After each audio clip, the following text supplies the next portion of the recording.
peu de votre soirée pour participer à ce webinaire avec Monsieur Vincent Gann et moi-même, Aristote. Bonsoir à tous. Je vais donc vous présenter rapidement, dans un premier temps, donc la banque Swissquote, pour ceux qui ne la connaissent pas encore, les différents avantages de traiter avec Swissquote. Et je finirai par une présentation de moi-même. Je vais vous introduire Vincent et ensuite on vous expliquera un peu les différentes thématiques qui vont être abordées lors de ce webinaire avec Vincent. Donc allons-y gentiment.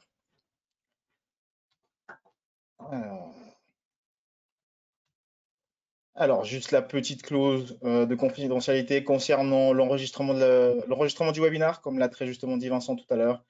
Je vous donne quelques minutes, tout simplement pour prendre connaissance de l'exclusion de responsabilité.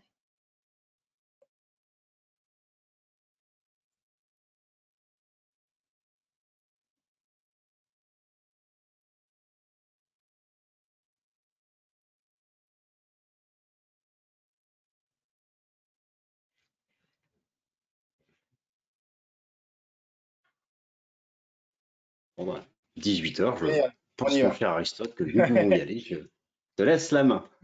Allons-y, parfait. Alors, tout d'abord, Swissquote. Swissquote est une banque suisse, donc de droit suisse, régulée par la FINMA.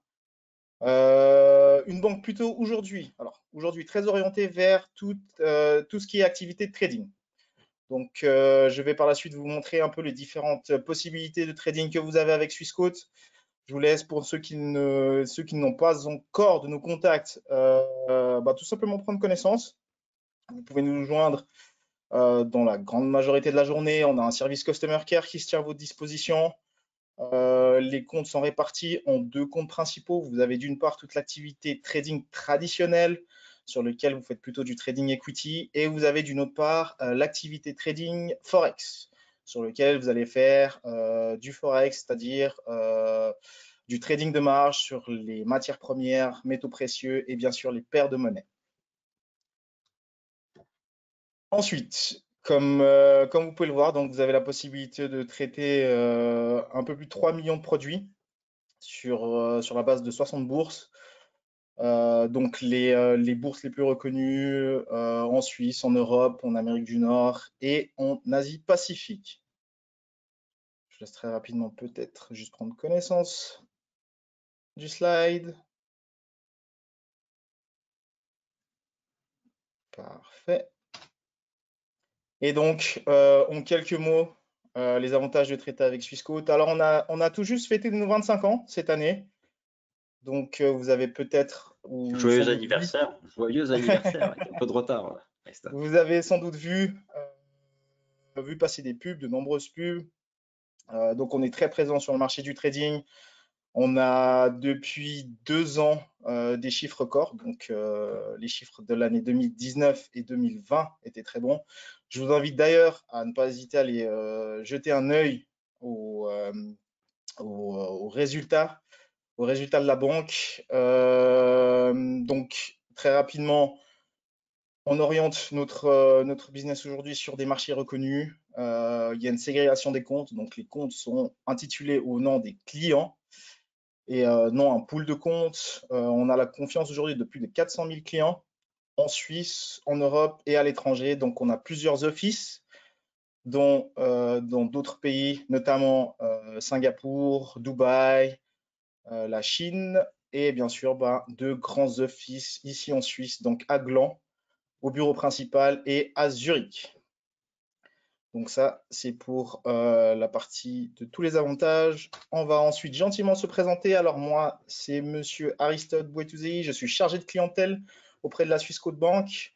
Je suis plus orienté vers tout ce qui est trading alternatif, donc plus sur des matières premières, sur des placements immobiliers, sur d'autres produits à travers les véhicules d'investissement. Je travaille chez Swissquote depuis maintenant un peu plus de 6 ans. J'arrive gentiment sur ma 7e année. Je vous laisse mes contacts. Si toutefois vous avez peut-être des questions après ce webinaire, vous n'hésitez pas à me recontacter, n'hésitez pas à me passer un coup de fil. Je me tiens volontiers à votre disposition. Et je vais maintenant peut-être laisser la parole à mon ami Vincent, qui va lui très brièvement se présenter et vous expliquer un peu les thématiques qui vont être abordées. Bien, ben, merci Aristote. Je vais prendre la main sur la Très bien. présentation pour pouvoir continuer. Alors, juste une petite seconde.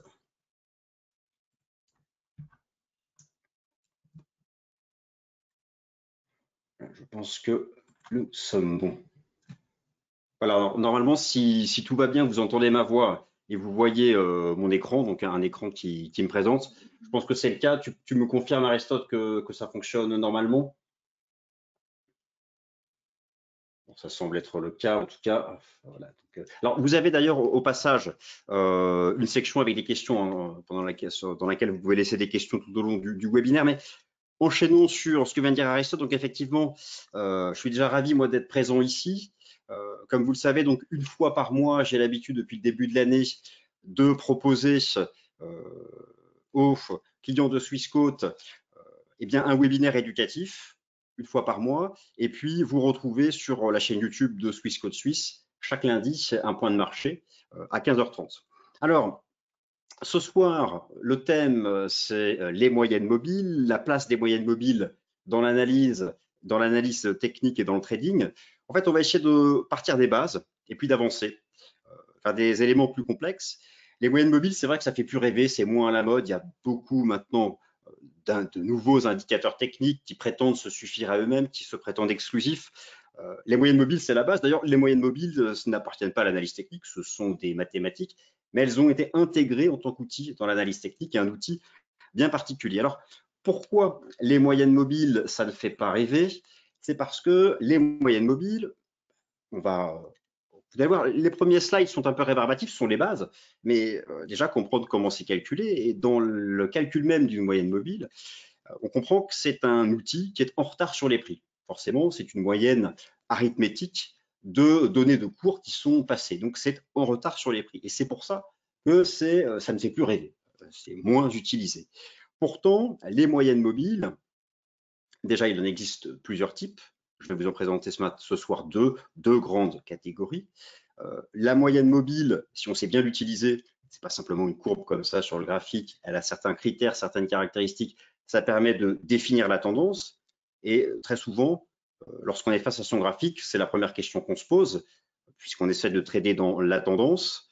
Mais on ne sait plus, la plupart je dirais, même des personnes un peu plus expérimentées, mais qui n'utilisent plus cet outil, ne savent plus comment lire une moyenne mobile dans son rôle de définir la tendance.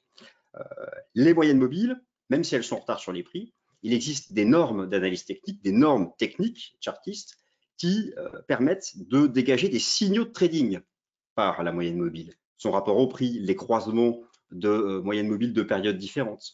Les moyennes mobiles peuvent aussi faire partie d'indicateurs techniques. Il existe des moyennes mobiles célèbres qui, alors, je n'irai pas jusqu'à dire qu'elles sont utilisées par les traders institutionnels, mais qui sont en tout cas regardées, et c'est celles-ci qu'il faut connaître. Et enfin, et c'est peut-être là l'aspect un peu original de cette présentation, moi j'estime qu'une moyenne mobile peut être en avance sur les prix, mais lorsqu'on l'utilise d'une certaine façon.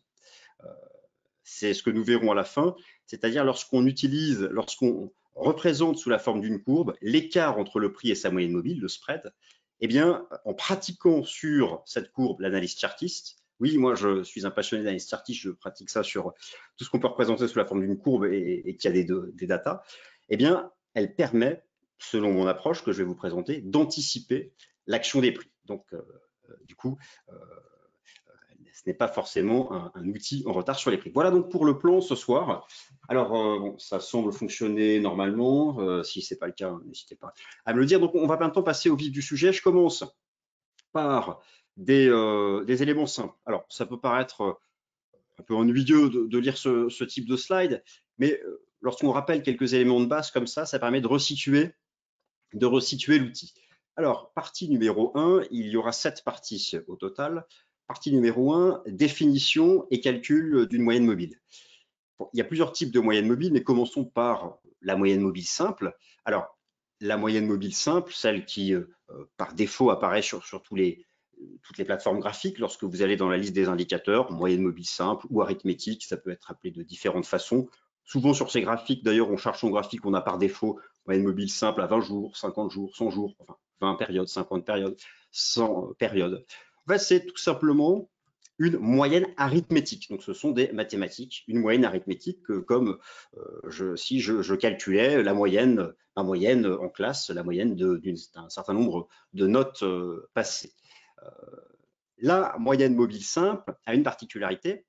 Imaginons une moyenne mobile à 5 jours, sur les 5 derniers jours de clôture.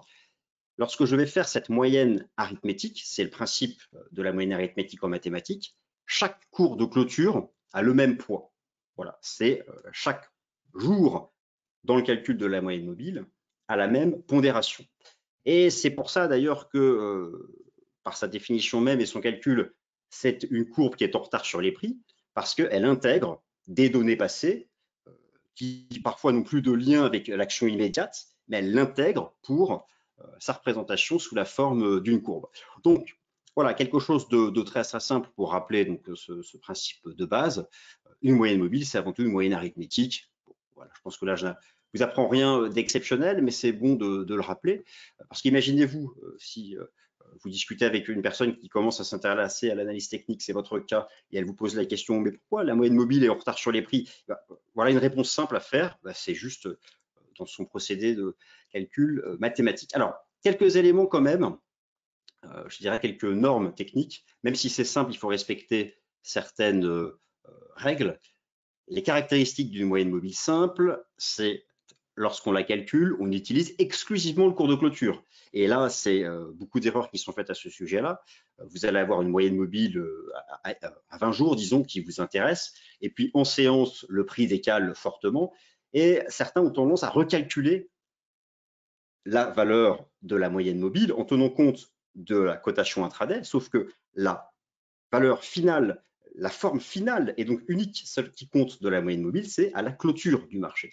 Donc ça, c'est une première chose, c'est uniquement le cours de clôture qui est utilisé pour calculer vos moyennes mobiles. Là, ici, ce sont les éléments qu'on va retrouver tout au long de la présentation, les 3 critères essentiels pour comprendre comment bien utiliser une moyenne mobile. Parce que c'est simple, mais justement, plus personne ne sait bien les utiliser. Première caractéristique d'une moyenne mobile ou MMS, moyenne mobile simple, on appellera ça de cette façon-là, la pente. Oui, la pente, voilà, simplement sa direction. Très bien. Elle peut être à plat, haussière ou baissière. Deuxième caractéristique, sa position par rapport au prix. Oui, parfois le prix est au-dessus de la moyenne mobile, parfois il est en dessous, parfois le prix est au-dessus, la moyenne mobile a une pente descendante ou ascendante, et donc toutes ces associations, ces combinaisons donnent des messages différents que j'ai rassemblés dans des tableaux sur les slides suivants. Alors, cette moyenne arithmétique, donc moyenne arithmétique, moyenne mathématique, a été intégrée à l'analyse technique en tant qu'outil de suivi de tendance. Donc là aussi, voilà, si je voulais repréciser ça, la moyenne mobile, c'est pas de l'analyse technique, c'est une moyenne arithmétique, donc c'est des maths, et voilà comment ça a été incorporé à l'analyse technique. Et enfin, troisième caractéristique, l'alignement des moyennes mobiles. L'alignement, c'est-à-dire, imaginez sur votre graphique, vous avez une moyenne mobile à 10 jours, 20 jours et 50 jours. Eh bien, dans quel ordre elles apparaissent? Laquelle est au-dessus de l'autre et inversement? Lesquelles sont en dessous des autres? Et ça aussi, c'est très important, vous allez voir, pour lire la tendance. Donc ça, ce sont les éléments de base. J'espère que je ne vous ai pas perdu. Rassurez-vous, restez présents. La suite va devenir de plus en plus intéressante, je l'espère. Donc voilà, ce slide est sans intérêt, mais c'était pour rappeler donc que la pente de la moyenne mobile, la pente, donc pente haussière ici, pente baissière, sa position par rapport au prix, on est au-dessus ou en dessous, et l'alignement, je le précise, vous avez ici sur le graphique la moyenne mobile à 50, 20 et 100 jours. L'alignement ici, par exemple, c'est de voir, prenons ce point-là, la 20 jours sous la 50, sous la 100. Et ça donne un message en termes de lecture de la tendance bien précis. Parfois, elles s'entrecroisent régulièrement, n'ont plus de position fixe. Là aussi, ça a une signification. Voilà pour la base. Deuxième partie, on monte dans l'intérêt, je dirais, de ces slides, mais il fallait quand même le préciser. Il existe plusieurs types de moyennes mobiles. Je n'ai pas ici tout rassemblé, elles sont trop nombreuses, mais concrètement, il y a 2 types de moyennes mobiles. La moyenne mobile simple, donc, qui est en fait une moyenne arithmétique. Chaque jour, prenons à chaque fois l'exemple d'une moyenne mobile à X jours a le même poids. Et il existe une autre catégorie de moyenne mobile qu'on peut appeler la exponentielle. En fait, le principe, c'est qu'on va modifier la pondération des jours. Le principe de la moyenne mobile exponentielle, c'est que le poids des données les plus récentes est augmenté dans le calcul de la moyenne mobile. L'idée, c'est de la rendre plus réactive à l'action immédiate des prix. Et cette moyenne mobile exponentielle, qu'on appellera dans la présentation MME, est de plus en plus utilisée. Alors, la MME reste quand même en retard sur les prix, parce que ça reste un quotient de données passées. Mais dans la version exponentielle, eh bien, elle est un peu plus sensible à l'action des prix. Je vais l'illustrer. Donc, ce qu'il faut retenir, les slides, je vous laisse les lire, hein, je ne vais pas simplement lire les slides, je les mets en voix d'une autre façon. Ce qu'il faut retenir, c'est qu'une moyenne mobile simple est donc en retard sur les prix. Ça fait partie c'est une donnée intrinsèque à son calcul. Plus la période est longue, plus elle est en retard, c'est logique. À partir d'une moyenne mobile simple, on peut calculer une moyenne mobile exponentielle. Là, c'est l'information, je dirais, intéressante du slide. Une moyenne mobile exponentielle part d'une moyenne mobile simple. Ça reste la base. Alors ici, bon, vous avez la formule de la moyenne mobile exponentielle. Tout repose en fait sur un coefficient multiplicateur qui va permettre, alors en fonction du nombre de périodes, d'augmenter le poids des données les plus récentes. Et donc, vous obtenez à la fin la moyenne mobile exponentielle. Donc voilà, nous en sommes là, la moyenne mobile simple et la moyenne mobile exponentielle. Dans les deux cas, en retard sur les prix, la pente, la position par rapport au prix marché par rapport à la moyenne mobile et l'alignement. Voilà les éléments importants à partir desquels nous allons pouvoir travailler. Alors bon, ces slides sont à votre, j'en profite pour rappeler que ces slides sont à votre disposition d'une part parce que c'est enregistré, vous aurez tout ça sur YouTube, et puis d'autre part, vous le savez, je transmets tous ces documents de Swiss Code Suisse et sur demande, vous pouvez les obtenir en format PDF. Voilà donc voilà, c'était la base de la base. Maintenant, on va passer à des choses plus intéressantes. Alors, j'ai ici une comparaison sur le cours du CAC 40 d'une moyenne mobile simple à 20 jours et d'une moyenne mobile exponentielle à 20 jours. Observez bien, vous avez ici donc le prix qui baisse, la moyenne mobile est baissière. Le prix ici se retourne fortement à la hausse. Regardez la pente de la moyenne mobile exponentielle qui se retourne à la hausse 2-3 jours avant la moyenne mobile simple. Donc, c'est le principe de cette moyenne mobile exponentielle à 20 jours et non pas moyenne mobile simple à 20 jours. Elle est plus réactive à l'action immédiate des prix. Alors après, l'utilisation de ces moyennes mobiles suit les mêmes règles, c'est ce qu'on va voir après, comment on lit la tendance, comment ça génère d'ici au trading, mais voilà, c'est un peu plus réactif. Alors, c'est l'éternelle question, laquelle utiliser? C'est la question qui revient tout le temps, moyenne mobile simple ou exponentielle, et sur quelle période utiliser? Vous allez voir, il y a quelques réponses que je peux formuler, mais il n'y a pas qu'une seule réponse. Il n'y a pas qu'une seule réponse. En fait, au final, ça ne fait que décrire ce que font les prix en lissant donc l'action des prix. Ça ne permet pas de prévoir. Il n'y en a pas une qui est meilleure que l'autre. Ça dépend de sa méthodologie, ça dépend de ce qu'on cherche à faire. Est-ce qu'on l'utilise en trading ou juste en suivi de tendance, dans un algorithme ou pas? Je dirais qu'en trading, il faut utiliser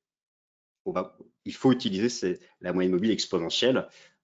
C'est la base en trading. En suivi de tendance, ce ne sera pas forcément nécessaire. Bon. Vous allez voir qu'il y a certaines moyennes mobiles exponentielles célèbres et qui peuvent avoir un impact.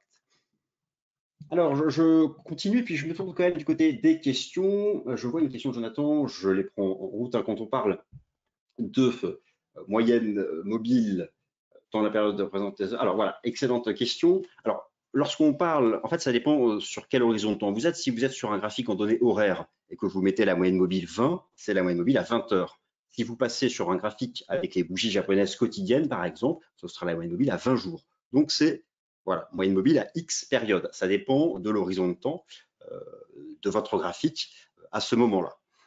J'ai des illustrations, je vais repréciser ça. Partie numéro 3, j'espère que vous êtes encore présent, que je ne vous ai pas trop ennuyé, car là, on arrive à des choses, on va rentrer dans l'intérêt, dans des choses intéressantes. Mais encore un dernier slide un peu ennuyeux. La question qui revient tout le temps, très souvent, lorsqu'on met une moyenne mobile, c'est bien beau, on peut en mettre autant qu'on veut, c'est quelle période choisir. Au final, oui, laquelle marche mieux que l'autre? Dois-je mettre la 20 jours, la 20 semaines, la 50 jours, la 100 jours? Quelle période fonctionne le mieux? Il y en a tellement au final. Comment cela peut être pertinent, rationnel? Eh bien, il n'y a aucune réponse fixe, car le marché est cyclique. Pendant un certain temps, c'est une certaine moyenne mobile qui peut fonctionner, puis une autre, c'est très cyclique. Donc, il n'y a pas qu'une seule réponse. En fait, les moyennes mobiles sont quand même observées par tout le monde. Il y a déjà des moyennes mobiles par défaut, je dirais, celles qui sont acceptées par tous, toute la communauté des traders institutionnels, des traders particuliers. Celles qui reviennent le plus souvent sont ici 20, 50, 100 et 200 jours, ou période, si vous voulez. Mais je raisonne ici en jours pour simplifier donc la présentation. Ce sont celles qui reviennent le plus souvent et à partir desquelles il existe quelques normes, vous allez voir, pour dégager des signaux. Mais posons-nous quand même la question.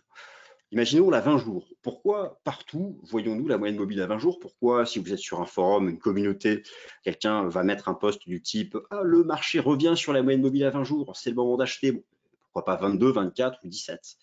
Bien, 20 jours, si vous réfléchissez, dans un mois, par semaine, il y a 5 jours de 5 sessions boursières. En fait, 20 jours, 20 sessions boursières, c'est un mois.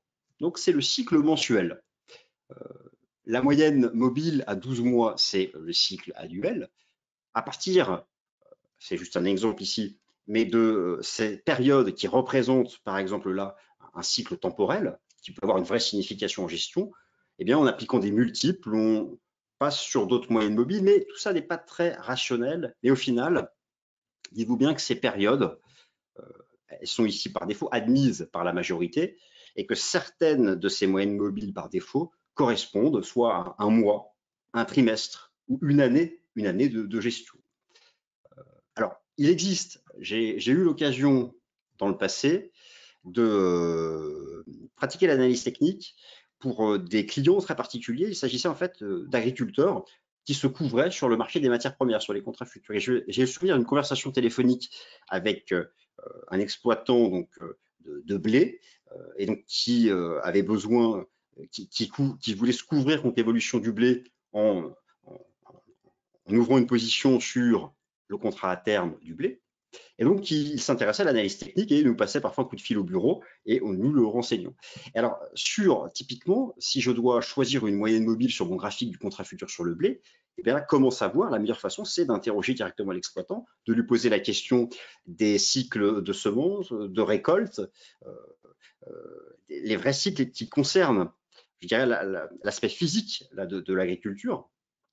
Et là, la moyenne mobile, la courbe qui va apparaître sur la graphique peut avoir un vrai rôle, une vraie signification concrète, tangible. Mais c'est le cas particulier, je dirais, des contrats à terme sur certaines matières premières. On ne peut pas raisonner comme ça pour une action ou pour une crypto-monnaie. Donc, par défaut, les moyennes mobiles qui reviennent le plus souvent sont ici et il faut les avoir sur ces graphiques si on les utilise. Autre approche que je vois de plus en plus souvent. Alors, je ne vais pas le traiter ici ce soir, je l'ai traité dans une autre vidéo. Je vous invite sur la chaîne YouTube Swissquote Suisse à reprendre les enregistrements des webinaires éducatifs. J'ai traité dans une présentation passée de la série mathématique de Fibonacci. Alors, Fibonacci, mathématicien qui a vécu il y a longtemps, il n'a rien créé en analyse technique, il a par contre découvert une série de chiffres qui est ici, qui est construite d'une certaine façon. Et cette série de chiffres, il en déduit des proportions, des coefficients multiplicateurs, tout un tas d'éléments qu'on retrouve dans la nature, etc. Et donc, cette série mathématique de Fibonacci, pour certains, a un vrai rôle dans la structure des choses. Et ça se fait de plus en plus. Certains paramètrent leur moyenne mobile sur cette série de Fibonacci. Et donc, pas la 20 jours, mais la moyenne mobile à 21 jours. Pas de moyenne mobile à 50 jours, mais 55 jours. Bon. Alors, on va retrouver ce genre d'approche dans les partisans des vagues d'Elliott et d'autres approches de ce type. Mais voilà, ne soyez pas surpris si vous, de temps en temps, retrouvez celle-là. Mais concrètement, il n'y a rien d'archi-rationnel, il n'y a pas une norme bien établie. Parfois, une moyenne mobile fonctionnera mieux que l'autre sur un temps bien particulier. Mais en tout cas, voilà pourquoi quelques éléments d'explication sur ces moyennes mobiles qu'on retrouve le plus souvent. Alors, j'ai ici fait une autre partie, optimisation et souplesse Oui, il faut être souple, soyez souple. C'est-à-dire que si vous avez l'impression sur une action, je sais pas, une action du SMI, que la moyenne mobile à 50 jours sur, je sais pas, sur l'action Nestlé ou que sais-je, fonctionne très bien, ne vous dites pas, elle fonctionnera toujours très bien. La souplesse, c'est quoi? C'est avoir conscience qu'à un moment donné, le cycle peut changer et que la période d'une moyenne mobile qui fonctionne bien peut, elle aussi, évoluer. Alors, le mot est un peu pompeux, optimisation. L'optimisation d'une moyenne mobile, en fait, ça consiste, si on veut utiliser les moyennes mobiles, à tout simplement changer la période et regarder celle qui, à ce moment-là, colle le mieux au prix. C'est ça l'optimisation. Sur certains cycles courts, on peut, en changeant la période, trouver que finalement, ce n'est pas la moyenne mobile à 20 jours qui actuellement accompagne bien les prix, c'est plutôt la 17 ou la 24. Et donc, je le constate, c'est empirique, je l'admets. Et si c'est celle qui colle le mieux au prix, c'est peut-être celle qui, lorsque le prix va la dépasser ou passer en dessous, eh bien, indiquera le plus tôt un changement de dynamique.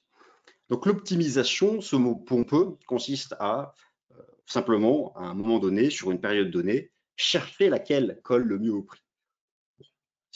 Voilà. Alors, voilà pour les 3 premiers slides un peu rébarbatifs, mais qui permettent de poser certaines bases. Après, il y a plein de choses à creuser, mais ce sont des bases importantes. Mais au final, je dirais que ce qu'il faut retenir, c'est que la moyenne mobile, il ne faut pas trop se triturer la tête sur la période, utiliser celle par défaut. Et puis surtout, n'oublions pas une chose, les moyennes mobiles sont donc un outil d'analyse technique, mais elles font partie d'une méthodologie d'analyse. C'est-à-dire qu'il ne faut pas, les moyennes mobiles n'ont pas la prétention d'être mieux que d'autres approches. Ça fait partie d'une méthodologie qui peut être associée à d'autres outils techniques. Et donc, c'est simplement une case à cocher. Donc, c'est pour ça que c'est pas non plus très grave si ça manque un peu de normes ou de rationalité. On peut toujours se tourner vers elles pour voir quel est leur message, mais ne pas utiliser uniquement cette approche. Donc, ça les remet à leur place, je dirais. Voilà, maintenant, on va passer aux choses intéressantes, si vous êtes toujours là. Je vois donc au passage donc une question de Laurent. Pourquoi ne pas aligner les périodes des moyennes mobiles sur les dates de publication des résultats? Alors, mensuel ou trimestriel, oui, bah alors Laurent, effectivement, c'est souvent pratiqué. Je vois des analystes qui utilisent les moyennes mobiles, les ajuster sur une périodicité trimestrielle, mensuelle, ou en tenant compte effectivement sur une année de ce cycle qui sépare le jour J à la publication des résultats. Bon, il y a tout un tas d'approches, mais bon, ça ne donnera pas forcément des résultats incroyables. Franchement, il faut utiliser celle par défaut, éventuellement Fibonacci, surtout optimiser et surtout les laisser à leur place. Mais elles apportent quand même beaucoup d'enseignements et donc moi, je les intègre quand même à mon approche qui combine plusieurs outils. Alors, on va passer aux choses intéressantes. Mais avant de passer aux choses intéressantes, ici donc un cas pratique de l'optimisation, hein, un mot un peu pompeux. Vous avez ici la moyenne mobile à 20 jours, standard, et donc j'ai modifié les périodes à la main et on peut trouver par exemple que ici, eh bien, on constate empiriquement que les mèches hautes eh bien, sont venues régulièrement taper la moyenne mobile, pas à 20 jours, mais à 12 jours.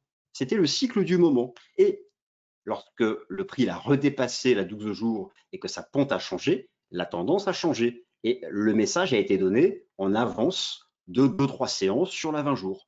Voilà ce qu'est l'optimisation des moyennes mobiles. Vous voyez que ce n'est pas bien compliqué, mais c'est toujours intelligent d'utiliser certains mots. Mais voilà, c'est des choses de base. Alors maintenant, on passe aux données, je dirais, intéressantes qui peuvent s'appliquer concrètement. Nous sommes ici, ce sont des formations d'analyse, de trading. Comment est-ce qu'on peut relier cet outil à la lecture de la tendance et aussi au trading, forcément? Eh bien, c'est donc ce que nous allons voir maintenant. J'ai toujours un œil aux questions. Je pense avoir traité les questions qui sont affichées, donc je continue. Nous sommes bien 18h30, on continue. Partie numéro 4, suivi de tendance et inversion de tendance. Alors là, c'est, je dirais, comment dire, la base. En analyse technique, on cherche avant tout à lire la tendance. Voilà, je crois que la webcam a coupé. Voilà, c'est parti. On cherche à lire la tendance, c'est à la base. L'analyse technique consiste à identifier la tendance, le marché est haussier, baissier ou neutre, et à anticiper à un stade précoce un affaiblissement de cette tendance. Si là, je devais vous poser la question, vous imaginez que vous regardez les graphiques, mais certains de vos amis peuvent être des prudents, et vous posez une question simple. OK, très bien, je mets les moyennes mobiles, mais ça me dit quoi sur la tendance? Je les ai mises, et comment j'en déduis un message? Comment je lis la tendance? Alors, je vous laisse réfléchir quelques secondes. Moi, je m'hydrate un petit peu.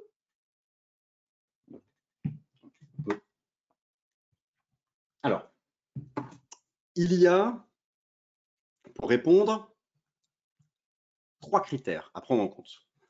L'analyse technique est avant tout un outil de suivi de tendance, vous l'avez compris, car elle est en retard sur les prix. Très bien. Voici les 3 critères qui vont permettre de répondre. Et ensuite, on va regarder un cas pratique.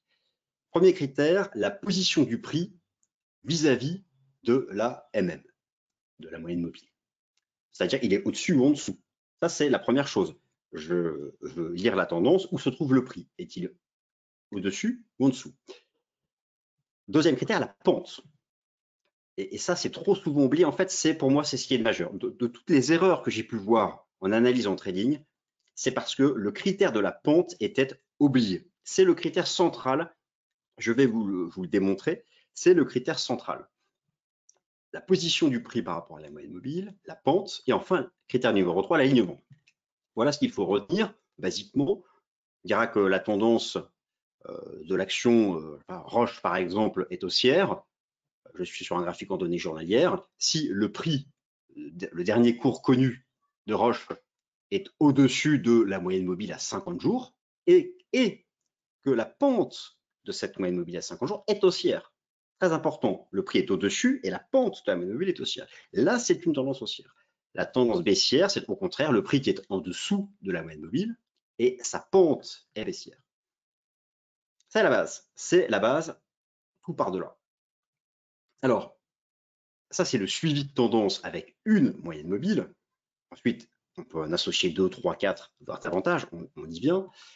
Autre question, car c'est souvent ça qui nous intéresse, anticiper les changements de tendance ou évaluer l'affaiblissement d'une tendance, à savoir le marché monte depuis un an, je veux savoir quand est-ce que je prends mes bénéfices, est-ce que l'analyse technique peut m'aider, et encore mieux, si jamais le marché doit devenir baissier, comment l'analyse technique peut permettre de voir venir cela. Alors, vous savez, en analyse technique, il y a beaucoup d'outils d'inversion de tendance. Prenons les structures chartistes de renversement, tête épaule, double top, double bottom, rounding bottom.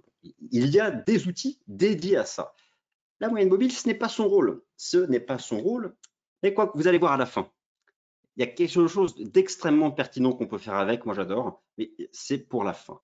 Donc l'inversion de tendance avec une moyenne mobile, malheureusement, ce n'est pas un outil qui va permettre de l'anticiper, mais elle confirmera avec retard le changement de tendance, mais après coup, tout simplement.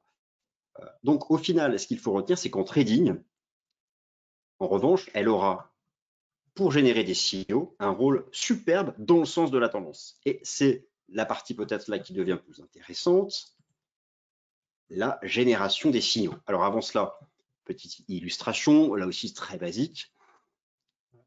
Le cours du Bitcoin ici, en données journalières, et la moyenne mobile à 50 jours. La tendance haussière, c'est la position du prix par rapport à la moyenne mobile. Ici, le prix est bien au-dessus.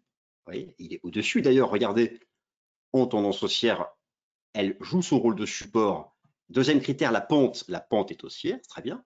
Et la tendance baissière, c'est le prix qui bascule en dessous et le changement de pente. Voilà, tout simplement comment définir. Et le retournement de tendance, le prix repasse en dessous et changement de pente. Voilà les deux critères, très basiques. Les signaux de trading des moyennes mobiles. C'est bien marrant tout ça, lire la tendance, mettre des courbes qui montent, qui baissent, de couleurs différentes. Mais au-delà de la tendance, est-ce que cela peut m'aider à trouver des signaux d'achat ou de vente ou venir les confirmer? Parce que dans une méthodologie de trading, on associe au moins deux approches. Sinon, si on n'en a qu'une seule, eh bien, on a un taux d'erreur plus important car on ne peut pas filtrer. L'idée d'associer les outils, c'est qu'ils se filtrent les uns avec les autres. Mais voilà, comment les moyennes mobiles génèrent des signaux? Alors, Jean-Michel, si le prix est au-dessus de la moyenne mobile et que la pente est baissière, c'est aussi une tendance baissière. Alors, bon, à ce moment-là, on ne peut pas répondre. Ça dépend du cas particulier. Mais si le prix est au-dessus de la moyenne mobile, mais que la pente est baissière, ce n'est pas la définition de la tendance haussière. J'y viens ensuite, hein, des exemples concrets sur ce sujet. À ce moment-là, ça peut être une phase neutre, latérale. Vous savez, dans les phases neutres, les moyennes mobiles s'entrecroisent, changent régulièrement de pente. Le prix évolue de part et d'autre sans mouvement clair et stable. À ce moment-là, c'est une phase sans tendance. Je dirais que lorsque vous n'avez pas les deux critères, je reviens sur, lorsque vous n'avez pas ça, vous pouvez simplement dire qu'il n'y a soit pas de tendance, soit que la moyenne mobile ne peut pas définir à ce moment-là la tendance. Ce sont les critères à retenir. Moi, franchement, je filtre au maximum pour éviter les mauvaises interprétations. Je suis pour une approche, je dirais, normée pure de l'analyse technique. J'ai soit les critères, soit je les ai pas. Et comme ça, on évite de tomber dans des biais où, vous savez, souvent on a un biais sur une action, par exemple, et du coup, on est persuadé que ça va monter pour X raisons, et on va chercher les outils techniques qui vont justifier que ça peut monter. C'est l'approche, c'est exactement ce qu'il ne faut pas faire. Donc, en ayant quelques règles comme ça bien claires, eh bien, au moins, on ne tombe pas dans ce piège. Donc, je dirais, lorsqu'on n'a pas ces deux associations, on peut dire que soit c'est neutre, soit que là, la moyenne mobile ne permet pas de donner une réponse tranchée. Bon, je ne sais pas si ma réponse est satisfaisante, mais c'est en tout cas comme ça que je vois les choses. Alors, revenons au signaux de trading. Il y a deux façons, et j'insiste, deux façons de générer des signaux de trading avec les moyennes mobiles. Première façon, les croisements du prix avec la moyenne mobile. Donc les croisements de l'action en question, de votre actif, la cotation, imaginons les bougies japonaises, les croisements vis-à-vis de la moyenne mobile. Est-ce qu'on passe en dessus ou en dessous lorsqu'on la croise? Deuxième façon sont les prix, les croisements des moyennes mobiles entre elles, mais de périodes différentes. Façon la plus simple, les croisements du prix avec les moyennes mobiles. Je commence par cette erreur très commune, et là je rebondis du coup sur votre question, Michael. Il existe une erreur très commune qui conduit à de mauvaises analyses et pire à de mauvais trades. Très souvent, et ça on trouve ça partout, lorsque un prix croise une moyenne mobile, je sais pas, prenons à nouveau notre action Roche, j'avais la moyenne mobile à 20 et 50 jours et le prix passe en dessous. Et là, vous allez pouvoir lire un peu partout, attention, le prix est passé en dessous, c'est baissier, il faut vendre, etc. Quelle erreur! Car oui, le prix passe en dessous de la moyenne mobile, mais n'oubliez pas les trois critères, la position et la pente. Et donc ça, c'est vraiment quelque chose auquel il faut faire attention. Le critère de la pente permet d'éviter tous les pièges. Voilà ce que je peux dire. Si votre marché, si l'action Roche croise à la hausse la moyenne mobile à 20 jours, je la prends pour simplifier, et que sa pente est haussière, c'est un signal de trading à l'achat. Et ça fonctionne très bien parce que c'est un signal dans le sens de la tendance. Et vous allez voir, amusez-vous après à mettre les actions qui vous intéressent et à mettre une moyenne mobile à 20 et 50 jours, et vous allez le constater. Croisement à la hausse, et si sa pente est haussière, signal d'achat. Et si au contraire, excusez-moi, et si au contraire, le marché croise à la hausse la moyenne mobile, mais que sa pente est baissière, en fait, c'est tout simplement pas de signal. On n'en déduit rien.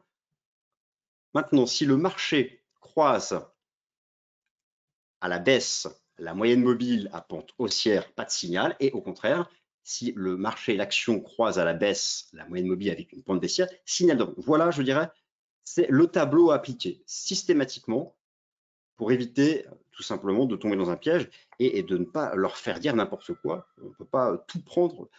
Elles ne disent pas tout, mais dans ces cas-là, c'est très pertinent. Je vais illustrer ce propos.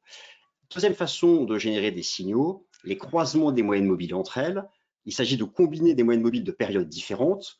Alors, quand je dis période, c'est-à-dire des plus ou moins longues, imaginons 20 jours, 50 jours et 100 jours, eh bien, le croisement de la moyenne mobile courte au-dessus d'une plus longue, le croisement d'une 20 jours au-dessus d'une 50, et si elles ont toutes les deux une pente ascendante, c'est un signal haussier. À l'inverse, le croisement de la 20 jours sous la 50 avec des pentes baissières, c'est un signal baissier. Voilà comment, entre elles peuvent générer des signaux. Je prendrai, moi, beaucoup de recul par rapport à cette approche. Ça peut aider à confirmer, mais en termes de signaux de trading, je préfère largement, et je dirais, c'est ce que j'ai constaté, les croisements des prix avec la moyenne mobile dans le sens de la tendance, car là, c'est très puissant. Mais tout de même, ayez en tête cette approche-là, simplement les croisements entre elles, et ça viendrait plutôt, je dirais, confirmer l'orientation du marché. Mais certains créent des algorithmes, par exemple, qui génèrent des signaux en utilisant ça. Voilà. Alors, quelques illustrations sur ce sujet. Alors, je vois une question de Laurent. N'est-il pas plus intéressant d'utiliser le price per earning? Alors, ça, c'est, oui, alors l'approche fondamentale, le PER, bon, il y a tout un tas en fait, d'approches pour sélectionner ces actions. Moi, je dirais le mieux, c'est d'avoir des critères fondamentaux, des critères techniques et de les associer. C'est la réponse que je peux vous faire. Exactement, Franck. Pour avoir le signal de trading à l'achat, il faut que le prix passe à la hausse la moyenne mobile et qu'elle ait une pente ascendante. Voilà un exemple pertinent. Je suis ici sur le cours du Bitcoin. Vous avez les bougies japonaises en données journalières, la moyenne mobile à 20 jours en bleu et à 50 jours en jaune. Regardez bien, s'il vous plaît.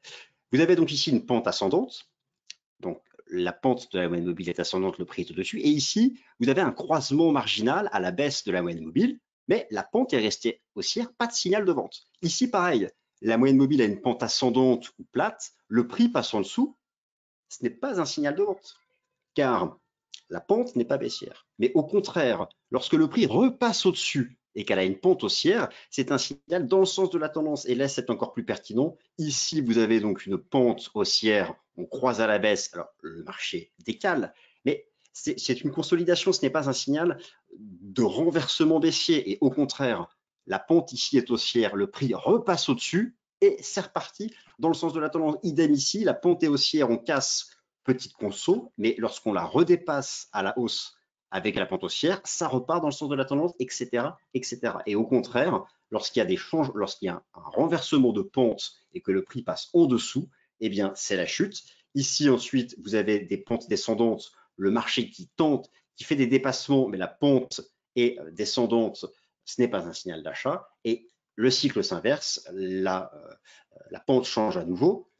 D'ailleurs, ici, vous avez plusieurs choses. La pente ici se retourne, le prix dépasse, très bien, et c'est confirmé quelques jours plus tard par ce que nous avons vu juste avant, les signaux des moyennes mobiles entre elles de périodes différentes. La courte passe au-dessus de la longue, et c'est pour moi une confirmation. La 20 repasse au-dessus de la 50. C'était ici le contraire. Lorsqu'on passait baissier, la 20 est passée sous la 50. Car regardez, dans toute la phase haussière, la 20 est ici et la 50 est ici.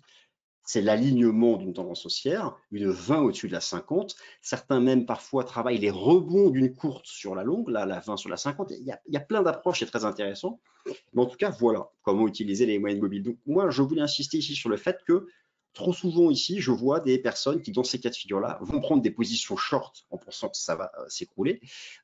Et à chaque fois, systématiquement, ce n'est pas un bon signal, car le critère de la pente n'était pas respecté. Bon, ici, si vous voulez, l'analyse technique, ce n'est pas une science exacte, d'ailleurs comme l'approche fondamentale, et c'est justement comme ce n'est pas une science exacte, j'essaie moi d'avoir à chaque fois des règles précises, j'appelle ça des normes. J'ai une approche normée, et ça évite de dire des bêtises, et ça permet d'avoir en fait une grille de lecture, même si ça peut paraître un peu... mais en tout cas, voilà, c'est l'approche que j'ai, et voilà, c'est ça que je vous propose ici. Bien sûr, tout cela passe au prisme de votre esprit critique. Continuons, on va arriver sur des choses plus intéressantes, car je vais essayer de vous démontrer que la moyenne mobile peut être en avance sur les prix. Alors vous allez me dire en avance, c'est difficile à croire, car c'est toujours en retard par définition, mais il existe une façon de procéder de la sorte. Alors, toujours ici, j'illustre encore ce principe donc, de signaux de trading. J'ai toujours un œil aux questions, donc c'est bon, j'ai répondu à toutes celles qui sont là. Donc ici, vous avez cette fois-ci en jaune la 20, pardon, et en bleu la 50, la 100 semaines. Donc ici, vous avez la courte qui croise au-dessus de la longue. Regardez le rôle de la moyenne mobile en support. À chaque cassure ici par le bas, mais pente haussière, pas de signal de vente. Ici, pareil, cassure par le bas. Alors là, vous allez lire sur tous les forums, ça casse la moyenne mobile, c'est fini, ça va couler. Mais en fait, la pente est haussière, donc non. Et là, par contre, regardez, lorsqu'on repasse à la hausse avec la pente haussière, ça repart dans le sens de la tendance. Et tout le long, on voit ce type d'exemple. À nouveau ici, c'est franchement très propre. En fait, ça fonctionnera sur tous les actifs. Prenez le top 10 des actions du SMI ou les principales cryptos, les principales actions américaines, mettez simplement 20, 50 et 100 jours, vous allez voir, c'est systématiquement les mêmes approches. Et donc, la moyenne mobile, moi, m'intéresse dans le sens de la tendance lorsque le prix en tendance haussière repasse à la hausse et qu'elle a conservé sa pente haussière. Là, c'est un très, très bon signal, c'est fiable. Bien sûr, il y a parfois des cas particuliers, ça, ce sont des règles générales. C'est un modèle de probabilité, l'analyse technique. Ça ne marche pas à 100%, et même l'approche normée, c'est pas 100% de réussite. Mais l'idée, c'est de dépasser une chance sur deux. C'est ça le principe d'une méthodologie. Sinon, l'investissement, on lance une pièce, une chance sur deux. Le principe d'une méthodologie, c'est d'avoir plus d'une chance sur deux. Voilà, c'est la seule ambition qu'on peut avoir avec ce type d'outils. En analyse financière, c'est pareil. En analyse fondamentale, c'est la même chose. Donc, voilà, je continue. Nous arrivons sur des choses plus percutantes. Alors, rapidement, moyenne mobile et être en avance sur les prix.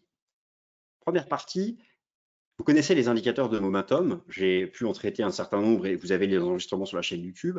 Les indicateurs de momentum ou indicateurs techniques, eux, cherchent à, via des divergences, anticiper l'action des prix.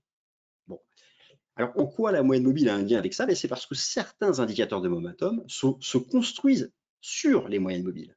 Vous connaissez par exemple la MACD. J'ai fait une vidéo sur elle. Eh bien, la MACD, c'est une différence de moyenne mobile, au passage exponentielle. D'ailleurs, la ligne de MACD a sa propre moyenne mobile. Donc là, c'est un indicateur qui a été créé par une personne, je crois que c'est M. Appel de mémoire, et il utilise les moyennes mobiles. Et donc, ce n'est pas la moyenne mobile qui va être en avance sur le prix, mais elle a créé un indicateur qui donne des signaux en amont sur les prix. Autre indicateur très connu, les bandes de Bollinger, créées par John Bollinger. Qu'est-ce que c'est? C'est un écart type vis-à-vis d'une moyenne mobile. En général, donc, celle à 20 périodes. Et bien d'autres encore. Donc ça, très bien. Mais ça, c'est pas, vous allez me dire, bon, ok, très bien, c'était ça, pas très percutant. Il existe une autre approche, je vais essayer d'être clair, c'est peu pratiqué, c'est vraiment pour les amoureux du chartisme jusqu'au boutiste. La moyenne mobile, donc, peut être en avance sur les prix dans un unique cas de figure. Je vais m'expliquer. En fait, nous n'allons pas ici nous intéresser à la moyenne mobile en tant que telle. L'idée, c'est, vous savez, lorsqu'on a vu les graphiques précédents, le prix était au-dessus ou en dessous et il y avait systématiquement un écart à la moyenne mobile. L'idée va être de représenter cet écart. J'illustre après, vous allez voir, ce sera clair. L'idée, c'est de représenter la distance entre un prix, un cours de clôture et sa moyenne mobile sous la forme d'une courbe, d'une autre courbe. Donc, on va travailler cet écart, ce spread, à la moyenne mobile. Et c'est dans cet unique cas qu'elle pourra donner des signaux et être en avance sur l'action des prix. Ce n'est pas de la sorcellerie, hein, c'est une approche en termes de différentiel. Alors, en général, on appelle ça la disparité à la moyenne mobile ou le disparity index, ça dépend des plateformes, mais c'est voilà, le mot que vous allez retrouver le plus souvent, c'est la disparité à la moyenne mobile. Donc ça, c'est de plus en plus présent. En fait, c'est le processus de retour à la moyenne. J'y viens. La disparité à la moyenne mobile peut être représentée sous la forme d'une courbe sur laquelle on peut pratiquer le chartisme. Et c'est là où certains vont me dire que j'exagère, mais j'ai des illustrations. Ce n'est pas l'indicateur magique, absolument pas, mais il est suffisamment percutant pour être intégré à une méthodologie. Donc, c'est parti, je l'illustre. J'espère que je vais être assez clair. Alors, accrochez-vous. Vous avez ici les bougies japonaises du cours de l'or en journalier. Donc, voilà, je précise, les bougies japonaises du cours de l'or en journalier et la moyenne mobile à 20 jours. Bon. Alors, en quoi cette moyenne mobile à 20 jours va me permettre d'anticiper quoi que ce soit, puisque c'est en retard sur les prix? J'ai représenté ici en dessous la disparité à la moyenne mobile à 20 jours, c'est-à-dire l'écart ici. Donc, c'est ici des pourcentages, la ligne de 0. En fait, concrètement, la disparité, si la disparité est égale à 0, ça veut dire quoi? Ça veut dire que le prix touche la moyenne mobile. Si la disparité est à moins 4%, ici, vous voyez, il y a un support à moins 4%. Ça signifie que le prix est 4% en dessous de la moyenne mobile. Eh bien, sur cette disparité, je vais pratiquer les outils techniques classiques. Je m'explique. Là, j'observe, je peux tracer un support, c'est lambda, c'est 1 point, 2 points, 3 points, un support chartiste. Je constate que historiquement, il y a un support invisible 4% sous la moyenne mobile à 20 jours. Eh bien, lorsque la disparité va à nouveau revenir à 4%, donc nous nous trouvons ici. Là, je regarde ma bougie et la moyenne mobile, ça ne me dit rien. Mais je sais qu'il y a un support invisible, car j'ai représenté l'écart ici sous la forme d'une courbe, et je sais qu'historiquement, il y a un support à 4%. Et donc, la disparité à la MM 20 jours me permet ici de dire on n'ira pas plus bas. Alors là, alors, je ne sais pas si je suis clair ou pas, et ça peut paraître exagéré, mais je garantis que ça donne de très bons résultats. Allons encore plus loin que ça. Vous avez ici un range sur la disparité avec une ligne de coût. On peut, les jusqu'au boutiste chartistes, comme moi je suis, verront ici un double bottom. Je casse la ligne de coût. Lorsque on casse la ligne de coût d'un double bottom, c'est le signal d'un renversement haussier. Et donc, moi ici, qui pratique le chartisme sur la disparité à 20 jours, je peux dire ici que on change de tendance, c'est-à-dire que la disparité va remonter à 0% et même au-delà. 0%, c'est un contact prix moyenne mobile. Et donc ici, je peux dire, car j'ai pratiqué le chartisme sur la disparité, le prix va revenir à la moyenne mobile. Et effectivement, nous y sommes revenus. Bon, là, c'est un exemple forcément qui fonctionne que j'ai pris. Voilà, je ne sais pas si j'ai été assez clair, mais l'idée, c'est de représenter l'écart prix moyenne mobile sous la forme d'une courbe et d'y appliquer le chartisme. Et ça, moi, je trouve ça vraiment, vraiment passionnant. C'est quelque chose, moi, que je trouve hyper intéressant. Alors, je me tourne du côté des commentaires et je vais voir si j'ai été suffisamment clair. Alors, ok, d'accord, je vais. D'accord.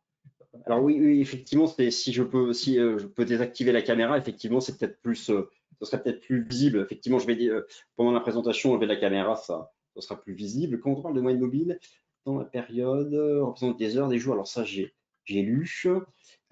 Comment s'appelle cette courbe? Ok, très bien. Alors, je reviens donc à la disparité.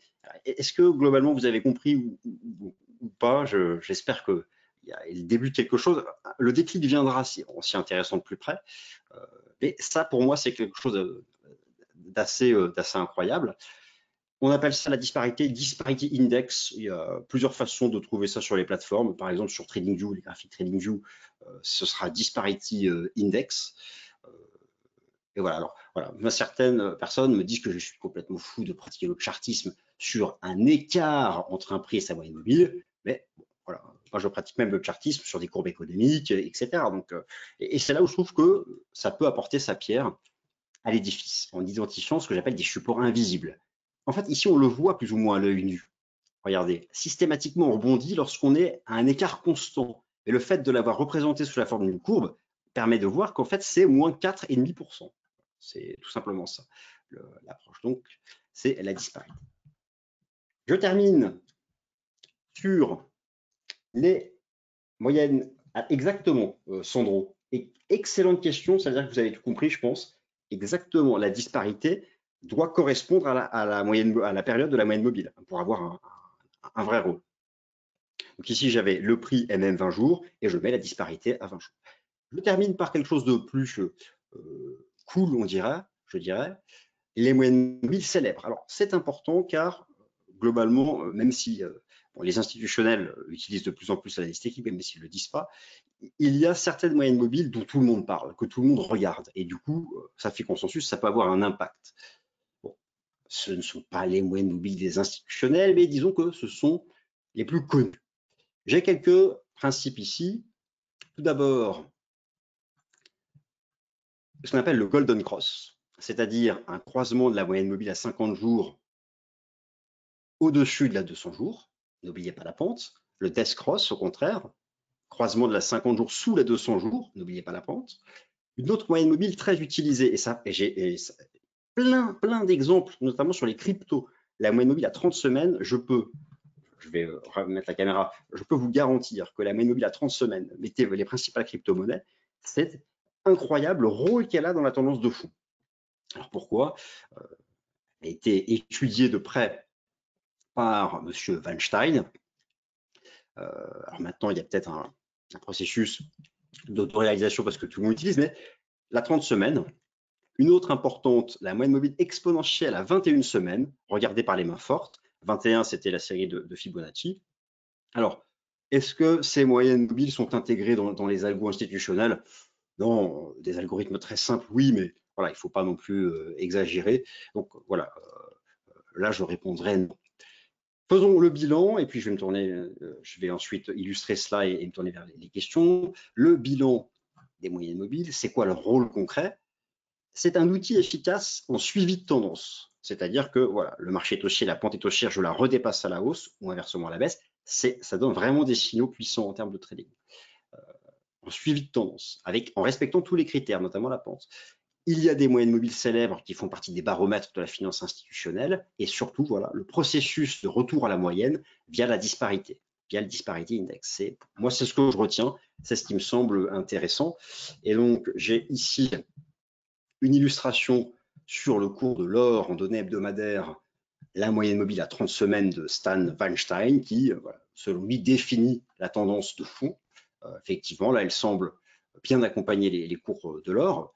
En tout cas avoir une relative efficacité, mais parfois ce sera moins le cas. Donc, mais effectivement, c'est peut-être celle qui, dans le plus de cas, fonctionnera. Voilà, il ne faut pas seulement se baser là-dessus, mais sur votre graphique hebdomadaire, c'est bien de l'ajouter, c'est un outil de plus avec 3 ou 4 autres à côté pour prendre ensuite une décision.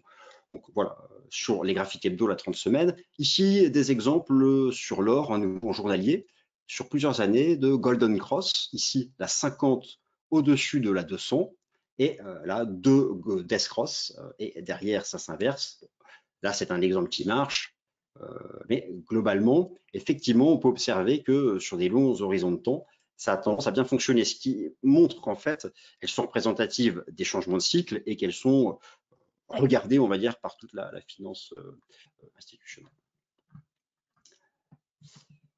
Voilà, alors donc j'ai terminé moi pour cette présentation. Ça fait déjà une bonne petite heure. Je vais me tourner à nouveau vers les questions. Et puis vous avez sous les yeux donc un slide Swissquote donc pour le compte de démonstration, la plateforme Advanced Trader, quelques informations. Je me tourne vers les questions une dernière fois, puis je vais pour la conclusion redonner la main à Aristote. Sur combien de jours? Donc ça j'ai répondu. Pourquoi 20 jours? Alors, je l'ai pris tout au long de la présentation, 20 jours. Et à la base, 20 jours, c'est un mois de trading, 5 séances par semaine. Comment avez-vous décidé de mettre votre ligne à alors moins 2,17, c'était moins 4,45? C'est tout simplement le principe de tracer les supports et les résistances. 2 points au même niveau. Je trace une horizontale. C'est le principe chartiste basique des supports et des résistances. Je te rends la main, cher Aristote, et merci à toutes et à tous. J'espère que ça vous a plu.